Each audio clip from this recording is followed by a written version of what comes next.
Tony Hody Training and Consulting presents the Crash Course Podcast. Sponsored by Engage and Builder Prime, your weekly destination for coaching, inspiration, and new skills to help you maximize your income and success in the home improvement sales industry. Here are your hosts, sales and training experts, Phil Wiley and TJ Parsons. Hello, everyone, and welcome to the latest edition of the Crash Course Podcast, sponsored by Engage and Builder Prime. My name is TJ Parsons. I'm joined by my co-host Phil Wiley. And before we get started, just a quick reminder that if you or your company is in need of recruiting assistance, sales training, process development, or any help at all as it pertains to the home improvement industry, go to tonyhody.com and schedule a free 30-minute consultation, or reach out to us using the contact information listed in the description of this video. Phil, it is episode 2 of the Crash Course Podcast. How are you today? I'm excited. I'm happy to be here with you. Happy Monday.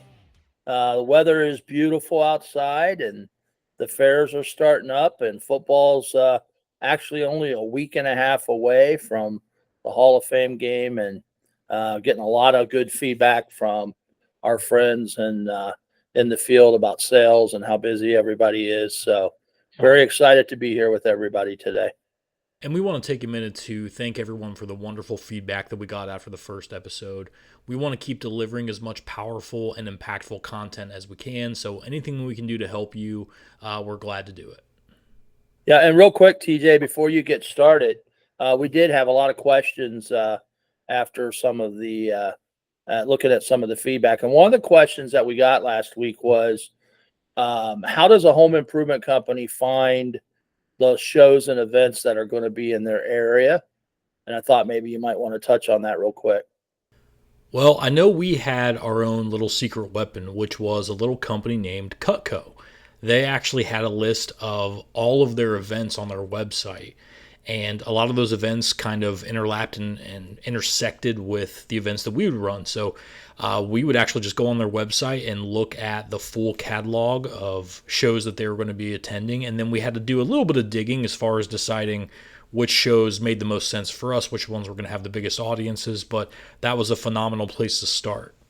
Yeah, but you can also go online and Google, what events and festivals and fairs are in my area, and there's actual websites out there that'll give you a list of all the stuff that's coming up. So great question, and keep the questions coming. Yeah, absolutely. And we wanted to start the first episode with the topic of shows and events because it's obviously very time sensitive, and we wanted to give the audience as much time as we could to put those practices in place before show and event season really takes off. But today's topic is something that we feel is critical to our long-term success. We will be going over our core beliefs for the home improvement industry. These are the principles that we use to guide us to ensure that we are as successful as we possibly can be. And if you were to ask us how we've come this far, how we got to this point in our career, how we found this kind of success to be in this position, that entire conversation would start with these foundational pieces that we will be discussing today. There will be content for both sales managers and individual sales reps in this conversation. But for those of you that are sales reps specifically, there's going to be a lot of great content for you today, but I also want you to be thinking about and paying attention to the topics that are geared toward management as well. Just keep it in the back of your mind because one day you may be management as well, even if you're not able to implement these principles right now in your current role. There may come a day where you want that for your life and you're actively striving to be in that position. This can help you create a foundation for yourself so that when you're in that moment and you get that opportunity, you're able to deliver in the way that you want to deliver. And if you hear any ideas that you think can benefit your team, take that idea to your manager and see if you can make an impact right now in your current role. There are going to be opportunities here for you to step up and contribute in ways that will catch management's attention and showcase you in a way that can help your standing within your company. That's awesome. And also, I want to add to that. Obviously, all of our beliefs and principles and all the things that we work on every day and have learned over the years, we can't fit into a podcast, but No. we wanted to hit the ones that we felt were most important to give everybody out there. Because I know when you're looking at hiring a consultant or a trainer to come into your business, You want to know as much about them as you can. What do they believe in? What do they teach? Are they going to come in here and try to change the way we do things, change the way our sales reps do things? So we want to just kind of give you an idea of what our foundation and our building blocks look like, so that as you consider us in the future, you'll feel comfortable bringing us in to work with your sales teams. Yeah, and some of the items we'll be discussing will be things that you may already believe or things that you may have already implemented into your strategy. And hopefully that just gives you more confidence that you've been doing things the right way, and it will reinforce your faith in those processes.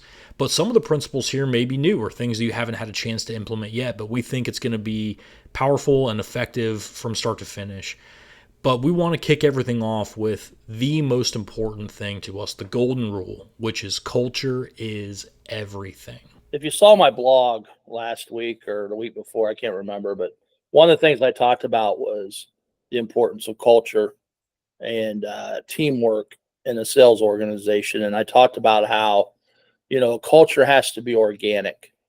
You can't just decide this is the culture that I want and then tell everybody this is our culture and force it down their throat. It has to grow from within. One of the owners that I worked for years always talked about the soil which we grow in, and was such a big believer in building the right culture. And that's important to us, because all the things that we're going to talk about today is what builds that culture. And it's got to be something that it can't just be, this is what the sales manager thinks or believes in. You need complete buy-in from the entire team. So you want to hit us with the first one there under culture, TJ? So, first on our list is know your why. Know and understand the thing that motivates you, that's going to make you the most successful, that drives you to be the best version of yourself. Yeah, it's when let's not kid each other. This job's fun and it's very rewarding, but it's not always the easiest job in the world. And we're going into people's homes, and sometimes they want us there and sometimes they don't. And sometimes the house is not as clean as you want it to be. And, sometimes you've got a kid sitting on your lap and spitting on your shirt, and you've got a dog humping your leg, and you got all this just nonsense and chaos going on. And sometimes you just need to remind yourself, why am I doing this? Know your why. When you set goals, we're going to talk a lot about goals, but when you set goals, there needs to be a purpose behind that goal, and that purpose needs to support the why. But when you think about this opportunity that we have, this awesome opportunity in home sales, and awesome companies we work for, and awesome products we represent, know why you're doing what you do. If you want to get the most out of your opportunity, know your why, remind yourself of your why on a daily basis, and you'll be more successful. I know when we talk about goals, I know it drives people crazy. We've heard it all of our life: set goals, set goals, set goals. We've all heard the percentages, and X amount of people are more successful that set goals than people that aren't, and blah blah blah. And TJ and I were talking the other day about goals, and I was telling him about when I was a kid. My mom was obsessed with broccoli, and it didn't matter what we were eating, she found a way to incorporate broccoli. And I got to the point where I couldn't even stand to look at anything that was green, let alone broccoli. And it took me years before I could eat broccoli again. But that's kind of for some salespeople, that when they hear the word goals, they think about the way I did with broccoli, where I've heard it so much I don't even want to hear it or see it. And that's because we've never really understood the real reason that we set goals. And we set goals, and we need to change them into commitments. And we need to have a plan when we set a goal. There needs to be a reward when we obtain our goals. There needs to be consequences when we don't. And I'm talking about, TJ, I'm talking about rewards and consequences that we place on ourselves. And then when we're behind, what's the plan to catch up? And when we're ahead, let's readjust our goals so that we don't coast through the finish line because we're so far ahead. And that's why I love if you ever saw the movie The Patriot with Mel Gibson, He keeps telling his kids, aim small, miss small, aim small, miss small. And I always wondered what that meant. And so I looked it up one day, and it actually originated as a golf term. And then it kind of became big in the shooting industry. But the whole concept of it is when you are shooting at something, don't just shoot because you've got this gigantic target ahead of you, but narrow that target down to as small as you can. Because if you miss, you just barely miss, and you'll hit something. And that's the way we need to set goals: is get those goals narrowed down to, I want to run X amount of leads, I want to sell X amount of leads, I want to make X amount of dollars. But goal setting, in my opinion, is extremely critical in building the right culture. You want a team goal, individual goals, and you should be talking about them at every sales meeting and every opportunity you can. Yeah, and the conversation that we had last week, but I think it's important to bring up again in this conversation, is the importance of focusing on and dedicating yourself to teamwork amongst everyone. That's not just your fellow sales reps, that's not just your sales managers, that's teamwork amongst all departments. Sales working hand in hand with marketing and with install to be sure that everyone has the best chance at success. Yeah, it's, team. You want to avoid islands, and I know we talked about that last week. But you don't want to become the guy that just stops in the office to drop off something or pick something up. This is so much more fun and rewarding when we do it together as a team. I was blessed. I was blessed over the last 20 some years to work with some great people like TJ and other people that's out there. You know who you are. But um, man, it just felt so awesome just to be surrounded by just great people and a great team. And I really do believe we were more successful because when we ran those leads, we had the whole team in mind. I want to make sure the team hits their goal this month. We got a great contest. I want to make sure the team achieves it. And, it's just awesome to feel like you're part of a winning, successful team. Supportive and collaborative communication and transparency. Very important that if you want to build a team, honesty is critical. I can't tell you how many times I've used the word spin. Don't spin me, or we shouldn't spin each other. And I love when I love you guys. I love you sales reps, but it's kind of like the old telephone game when we were kids, where you say something to somebody and then they tell somebody and they tell somebody. Somebody goes on a lead and something happens, and by the time it gets back to you, you've got a totally different story because all of our creative minds jump in. But let's keep things honest with each other. Let sales managers try to be as transparent as you can. Always keep your sales team in the loop when you can. Let them know what's going on. But communication is so important when it comes to building a proper team. Another one we have on here is making sure we allow marketing and install people to come to our sales meetings and be a part of our sales meetings.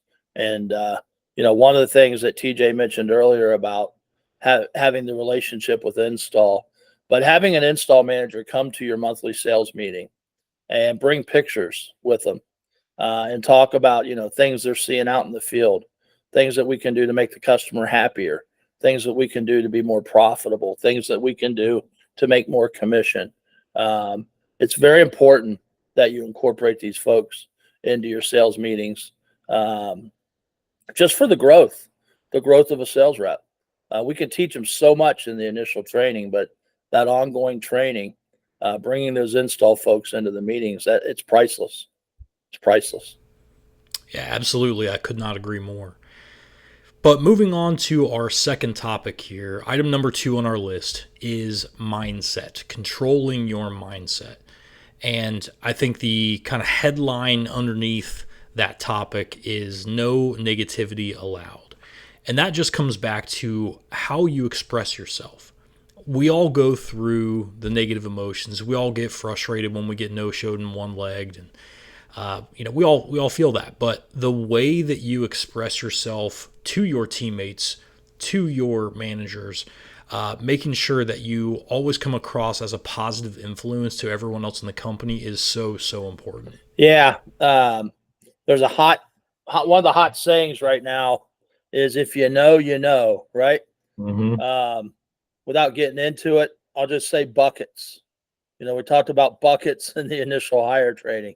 But you know how many roughly one legs and no shows you're going to get over a year. You know how many credit turndowns you're going to have. Um, you know, I used to love when a sales rep would call me on the phone and be like, "Man, I just got one legged," and I would be like, "That's awesome, dude. It's only going to happen to you twice this week, and you got one of them out of the way on Monday. That is so cool." And they thought I was nuts, but it's finding the positive in every negative. I mean, there's a positive there. Anytime something happens to us that we're not happy about in the field, we can get excited because we got it out of the way, right? For sure. And when you have a sale and you can't get them approved for financing, pat yourself on the back. You did your job. You had them right where you wanted them, but we just couldn't get them approved. So keep it positive. No negativity allowed.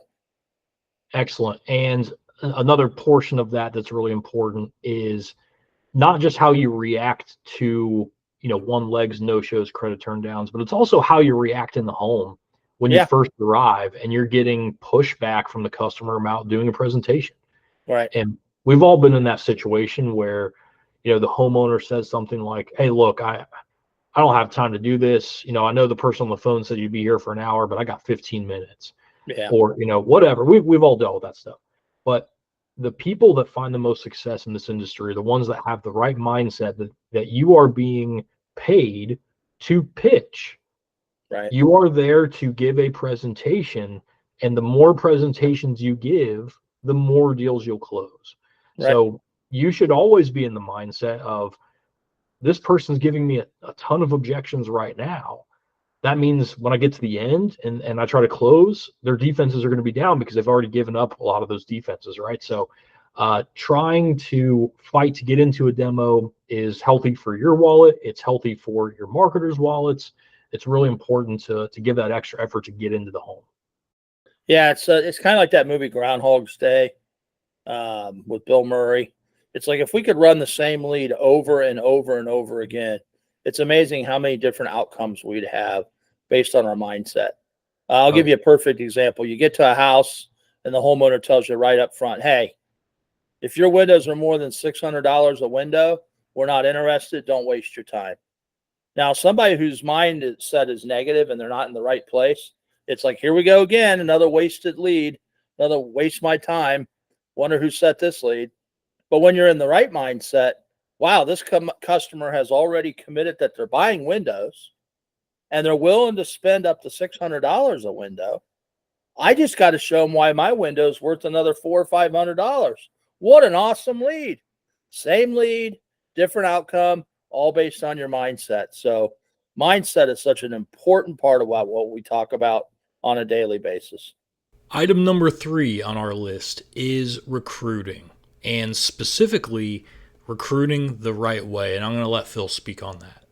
Yeah, recruiting is something that we all have to do. An old sales manager told me one time it's kind of like shaving. If you don't do it every day, you're going to start looking rough. Recruiting has to be structured, has to be part of your day to day. Even if you can only spend 10 minutes one day a week and maybe an hour another, there has to be dedicated time on a daily basis to recruiting. Um, you need to have things in place like assessments that not only look at personality types, but the likelihood that someone's going to be able to be successful. And we've got a friend in the industry that we've worked with for the last 20 plus years. She's going to be doing a podcast with us here soon where she's going to talk about some of those assessments that her company offers. But you need to make sure that because we all fall in love. If you've ever interviewed salespeople, we all fall in love with salespeople in the interview, and we think we can teach this person how to do anything and how to make them a superstar. But a lot of times those people fail because they know the right things to say, they just can't do it. And you need those assessments and those disc profiles and different things to make sure you're bringing the right people into your company. And the last one, which is so important, is you need some form of tracking. If you are holding other people responsible to recruiting, on a daily basis, they should be updating you with how many people did we talk today? How many calls did we get? How many people are in the pipeline? How many people are waiting for their second interview? How many are we ready to hire? How many are scheduled for training? But you need those updates. And if you're the one doing recruiting, hold yourself accountable by filling out some form of a tracker every day and forward it off to somebody. But hold yourself accountable, because recruiting is one of those things that we don't always feel like doing. And it needs to be, it's one of our most important jobs as sales leaders, is to always be recruiting, because the next superstar is a phone call away. Yeah, and going back to our most important topic, which is culture, culture starts with the people that are in the building. And that begins with a great recruiting process to make sure that you're not only hiring talented people, but you're hiring the right human beings to cultivate and expand upon that existing culture that you're creating. You don't want to make desperate decisions, right, TJ? I mean, if you're not interviewing enough people, you end up getting desperate and you bring the wrong person in because you have to get somebody. You want to bring people in that fit your culture, that your sales team's going to say, hey, he or she's another one of us. And we also want that person to come in the door and feel like, hey, man, this I love it here. This is my type of people, my type of culture. So you need to always have more candidates that you're looking at than positions that you're filling. Absolutely. Number 4 on our list is companies must have and sales reps must deliver a world-class presentation. Oh, Your presentation is everything. That is your commercial, that's your movie, that you are really selling your pitch. If you have a better pitch that's more compelling, more entertaining, more educational than the other guys, you're going to win 99% of the time. And that begins with the things that you're actually selling during that pitch. And we alluded to this earlier. The first thing that you're selling in that pitch is yourself. You have to come across professional. You have to come across knowledgeable. You have to come across, again, entertaining and enthusiastic, passionate about the product. There's 1,000 adjectives we could go through, but making sure that the customer buys into you is the first thing that you can control. And that, of course, starts with preparation. And that's not just memorizing the script, but making sure that all your samples are in great condition, making sure that you look good when you walk in the house, you're clean and prepared. And, Phil covered a lot of this last week, but it's worth mentioning again, just the smallest little things to improve the appearance of yourself and the appearance of your tools can make the world of a difference to a customer. I went on a ride along one time, TJ, with a sales rep that was struggling. And we got to the table and he starts going through his presentation. And I noticed his fingernails look like something you'd see in a horror movie. They were long and pointed, and I kept looking at the customers and they couldn't take their eyeballs off his fingernails. And I remember we got outside after the appointment and I'm like, dude, what's up with your fingernails? And he says, yeah, we just moved and I haven't been able to find the nail clippers. And I'm like, go buy a set somewhere, dude. They're 99 cents at the drugstore. What are you doing? I mean, the customer literally could not take their eyeballs off his fingernails. So, I love how you talk about a world-class presentation. It's not just knowing your presentation, right, TJ? It's being on time, looking the part, smelling the part, sounding the part. But man, something as simple as keeping your fingernails trimmed. It's amazing to me how you see salespeople sometimes and it's like, dude, cut your fingernails, man. Yeah, and I think there's actually, in today's world, I think there's a flip side to that argument as well, is where you don't want to go too far in the other direction. Like, you don't want to show up to the person's house in a Rolls Royce wearing a $4,000 suit and a $150,000 watch. People just don't buy into that anymore. People want to interact with and work with people that they can relate to. And if you show up acting like that, people feel like you're arrogant, you're egotistical, that you're trying to big shot them in their own home, and you're going to lose a lot more often than you win in that scenario. We're selling home improvements, right? Yeah. So Yeah, need to keep our audience and what we're doing in mind. And Dress the part. And keeping the audience in mind is huge here. Another part of delivering a world-class presentation is making sure that it is built around education. Oh, Customers are not going to feel comfortable making a 5, 10, 15, 20,000, $40,000 decision if they don't feel like they know enough. yeah. So I've seen this too many times where a company builds their pitch around, I'm going to come in, I'm going to ask a bunch of questions, I'm going to spend 25 minutes talking about who we as a company are and the things that we do and how great we are. And then we're just going to go, here's the 5 products we sell. Which one do you want? And that's not enough. That's what the customer's expecting. They're expecting you to go over the top, to put yourself over, and to sell your company, to sell your product. What they need to actually be comfortable is to know what else is available.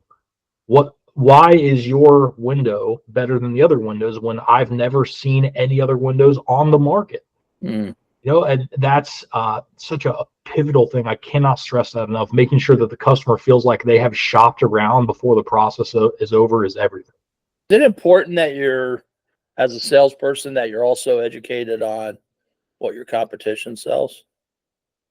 Absolutely. Just like we talked about last week with shows and events, right? Yeah. Yeah. I mean, the last thing you want to do when you're at the table and the homeowner brings another product or another company up and you're like, yeah, I really don't know much about them or what they sell. Know your business. Know your competition, know what other products are out there. But you don't want to give every presentation like you're talking to an engineer. You don't need to bury them and all that stuff. But at the same time, they need to know that they can trust you, that you know enough that you are making the right decisions along with them, and that you're putting the right product in their house and the right solutions to their problems. But education needs to be a vital part of what we tie into our sales presentations. Well, Educating the homeowner. Yes, absolutely. And speaking of having a pitch that's geared toward an engineer, probably the second most important part is you have to keep these presentations simple. Yeah. I think a cornerstone of my philosophy has always been any pitch or any process that I've developed has always been with this thought of, I want to be able to do this presentation for a 4th grade class. And I want everyone in that classroom to be able to understand exactly what I'm trying to say. Yeah. I don't want to use massive, outlandish vocabulary that makes me feel smarter or more important, or that I went to 15 different colleges. I want to tell a story that will translate to the people that I'm sitting in front of. And that also goes to technical specifications. There are too many sales reps that will try to memorize and learn every single technical aspect of the product they're selling. And I've seen it firsthand. You watch the customer's eyes glaze over because they simply do not care. Right. When we're talking about a shower, they want to know, does it look good? Can I walk in it easily? Am I not going to slip and fall? Is it easy to take care of? That's it.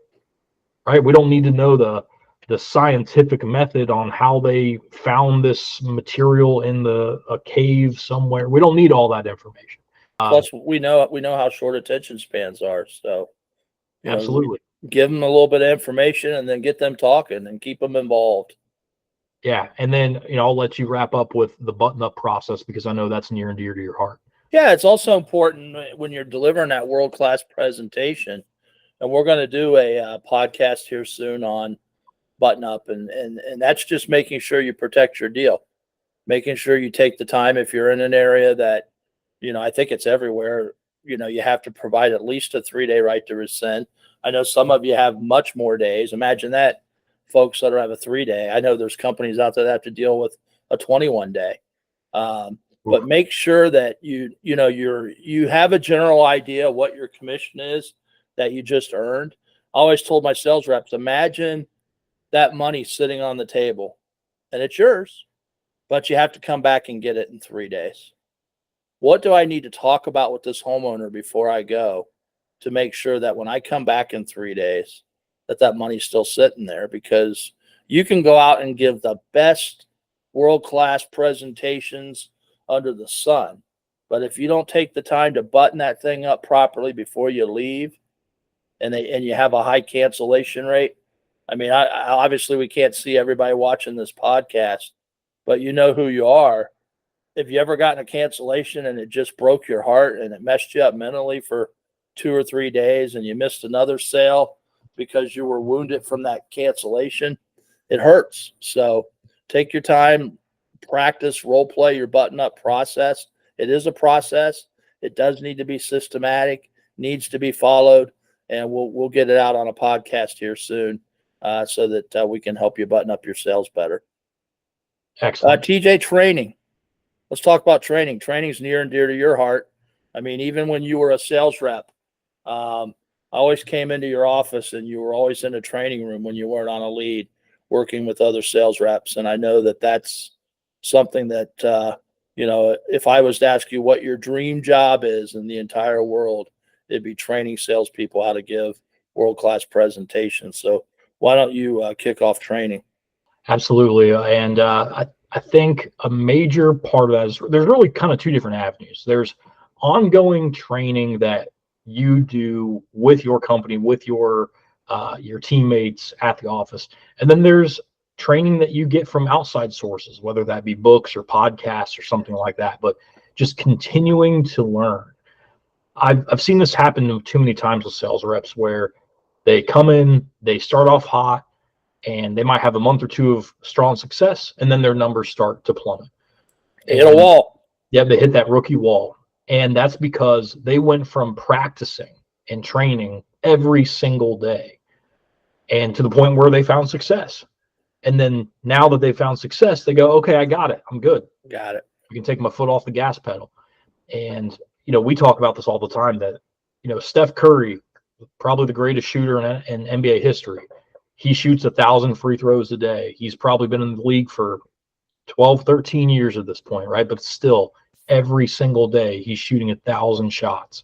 Yeah. Because the pros, the elite at this, continue to work and to get better. Yep. Another component of that is making sure as sales managers that we're developing the next man up. And that's in two different regards. We want the next man up as in the next person that we can promote into sales management. But we also want to make sure that the gap between our number one sales rep and our number two sales rep is as small as it possibly can be. Because things happen, people move, careers change. You never know, right? But if there came a day, if you ask yourself, what would happen to my sales team if my number one guy left? If you don't feel confident that the number two guy could step up and fill those shoes, then you need to spend more time with him, with the number three, the number four, with everyone on the team, making sure they're elevated and ready in case that were to happen. I remember back early 2000s, maybe. We were one office company, and I was managing the sales team by myself. And we decided we were going to open up a second office, your office. And we made the decision that, the best use of my time would be going back and forth between the two offices. So we said, let's put a sales manager in Columbus. Let's put a sales manager in Dayton. And who's our top two candidates? And I remember our top two candidates were our two top sales reps from the year before, both $1 million salespeople. And they were our top two candidates. And we were all sitting in a room looking at each other like, how in the world can we take our two top salespeople out of the field, put them in a management role? We're going to kill ourselves that way. We're going to go backwards. And I remember we came back and we made the decision to do it because they were the right people. And we had a record year and we continued to grow. So next man up is so important. Who's the next sales manager? Don't wait until you promote that person to start developing that person. When you have people in your organization, I remember, TJ, you reached out to us early in your career and said, I don't know exactly what it is I want to do yet, but I know I want to grow. And we started giving you opportunities and things you could do to get better. And then by the time, positions were available, it was a no-brainer. This guy's got it down. So, develop your people. Have your next man, woman up. When you don't be afraid to promote your top sales rep. Somebody will always step up into that role and become your top rep. For some reason, sometimes there's sales reps that when they get that opportunity to become the top sales rep, they just blossom into that role. I don't know why they didn't do it before, but when they finally have that opportunity, boom, they become your top rep. Some people that just perform better when they have the weight on their shoulders, when they have the ball, right? Yep. You hear that phrase all the time, like, give me the ball. And then once they get it, they go on fire, right?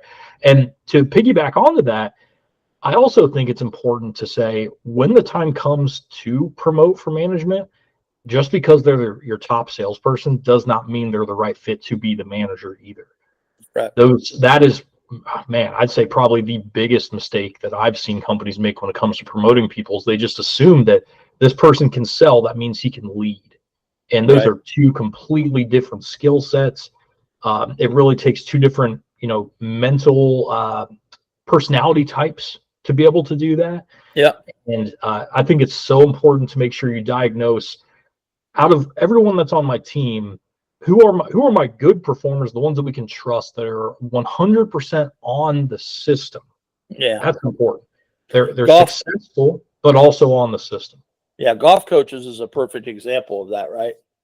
There's not a golf coach out there that's won the Masters, but they know golf in and out. They know how to train it. They know how to teach it. They know how to, Tiger Woods. I can get with Tiger Woods and I can turn him into a Masters champ, but I can't go out and shoot a 72 myself, but I can teach somebody else how to do it. And it's the same, you are blessed if your top sales reps also have amazing leadership skills. Then yeah, you're blessed, but don't base that, like TJ said, don't base that decision solely on their results. Perfect. And a few final thoughts. We are big believers in ongoing closers camps where the team gets together at least once a week as a group to work and continue to develop. If you can make this a weekly part of your sales meeting, that's great. If you can dedicate at least 15 to 30 minutes, and that's really at a minimum every week, I'd prefer an hour. But if you can get at least a half hour dedicated specifically to sales training, that can work. I would recommend having at least an hour, maybe two each week set aside specifically for that purpose, not to go over issues, not to go over upcoming events, just practicing and getting better at what you do. I think that can really elevate a team and take them to the next level. And this is for sales managers out there. If you do closers camps, listen very carefully to what I'm about to tell you. Be prepared for the closers camp. Start it on time. Make it fun. Make it exciting. Make sure that people leave fired up to go out and do what they do.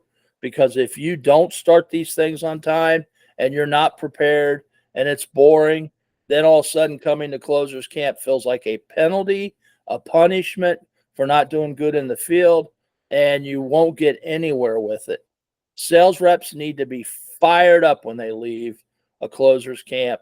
You need to be sitting there ready to go on time, no interruptions with your phone, and give these folks everything you got so that they eventually, what ends up happening is sales reps that you did not invite to closers camp because they're doing great will call you on the phone and say, hey, I don't have a lead at 2. Is it okay if I come into closers camp? Because sales reps will want to be a part of it if it's valuable and it's fun and they don't feel like it's a punishment or a penalty. So very important. If you want closers camps to work for you, make sure you do those things. Yes, absolutely. And number 6 is the best closing techniques are done during the presentation, not after you lay down price. And really, if there was ever a golden rule that I have built my entire philosophy around, it would be this. I am not the type of person that likes to come in, get to the end, and throw 600 different closes at somebody. I firmly believe that my closing begins the moment I walk through the door. Every single part of my presentation is built specifically to counteract and eliminate every objection that I'm going to get at the end. That way, when that final conversation happens, the only two choices are, yes, I want to get the work done, or sadly, I can't afford it. Yeah, I think so many people feel like closing is what makes you successful.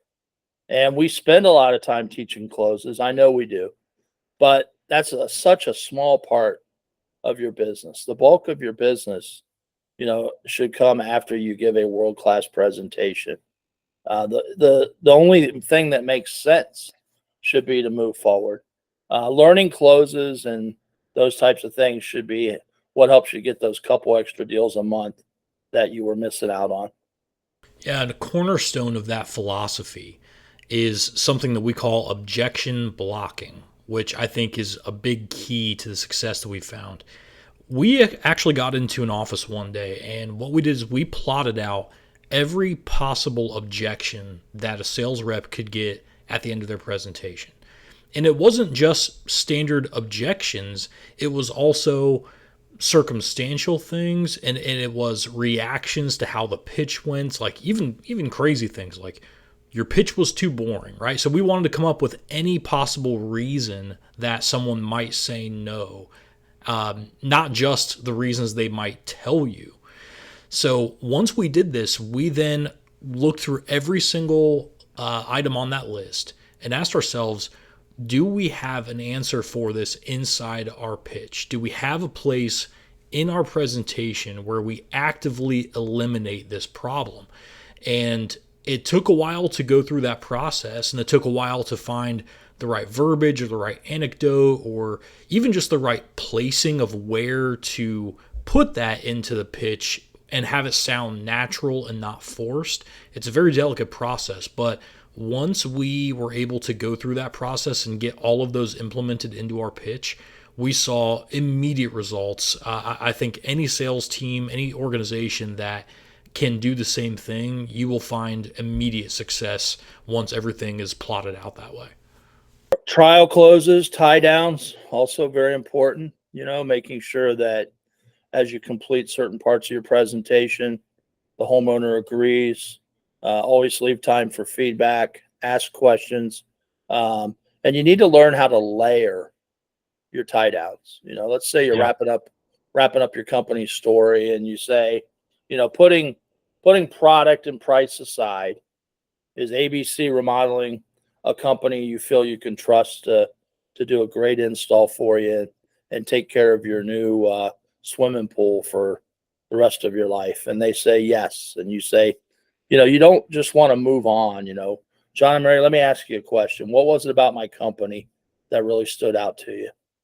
And when they bring it up, follow it up with, and why is that important to you? And take the time to make sure as you close each part of your presentation, like TJ said, you don't want to be closing at the end. You don't want to be pitching at the end. You don't want to go back after the customer brings up an objection and try to solve it with something you should have already done. It's too late. When the presentation's over, it's over. So be thorough, get your tie downs, get your trial closes, hit your blocks. I love blocking objections. I can't wait till we do that podcast. We may just have to lock ourselves in a room for like 3 days and just nail all these podcasts that we want to do and get them all out at one time, because there's so much great material. And if you call us, email us, and get us in with your team, we'll teach you how to do this amazing stuff. Greatest ROI in the home remodeling business. Wouldn't you agree, TJ? Oh yeah, no doubt. And especially, I mean, there's so much of this content is evergreen and it can work with any company, any product. But where we've made our living is being able to tailor it specifically to that company and that situation and that product, and make these things work for you. That's what really takes it to the next level. Yeah. And then our last cornerstone here, our last foundational piece is what we mentioned earlier, that you as a sales rep, you are paid to present and leave your customer a quote, not present and walk away with a contract. And I know Phil's very passionate about this, so I'll let Phil take it away. Yeah, just remember why you're there. So many times we get to someone's house and we allow preconceived notions or stereotypes or something we see to give us a perception of what the outcome's going to be, meaning are they going to say yes or are they going to say no? That's not why we're there. When we scheduled that appointment with the homeowner, they agreed to have you come out, give them a presentation, and leave them a quote. Let's go give them a world-class presentation. Let's make it affordable and let's sell it. But remember why you're there. You're there to do your job, and don't ever misunderstand what your job is. And as we said a million times on the last podcast, your job is to give a world-class presentation. Your homeowners deserve it. Your company deserves it. Your family deserves it. You deserve it. This I know, and I know it well. The more I pitch, the more I sell. Right? I love it. Hey, real quick, TJ, before we go, I want to again thank our sponsors. They did an amazing job, and I'll let you talk about that. But one of the sponsors that is on here is Engage, and as I talked about last week, man, they just do a phenomenal job of taking your presentations to the next level. Make sure you reach out to them, and if you mention that you saw them on our podcast, you'll get a nice discount. So make sure you reach out to them, and also Builder Prime. I'm all about numbers and reports, sales reports, and they do a phenomenal job. If you need a CRM or you're not happy with your CRM, give them a call and schedule a free test drive and let them show you what they can do for you. And they're so awesome because they've learned how to integrate with other great things like Company Cam and some nice pricing tools. And so you definitely want to give our sponsors a look at, and we appreciate them very much. And anything else you want to add about our sponsors this week, TJ? That for both companies, something that they focus on is analytics. Yep. And if you watch any sort of sports, you'll see that the thing that dominates the sports world is analytics, because it gives you a competitive advantage.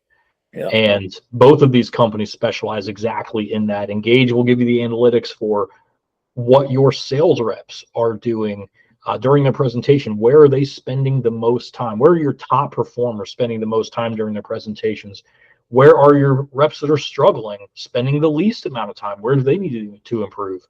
And then with Builder Prime, you're getting everything, closing rates, demo rates. It's every report you could ever dream of at your fingertips, built in with pricing presentation tools and Company Cam integration and call center recordings, and so many valuable assets that I know as sales management, Phil and I get lost in and spend hours and hours and hours digging through that content. So highly recommend you check out both companies if you need any of those resources at all.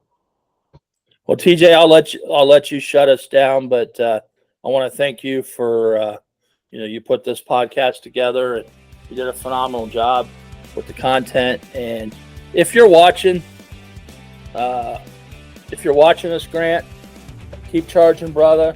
You're in our thoughts.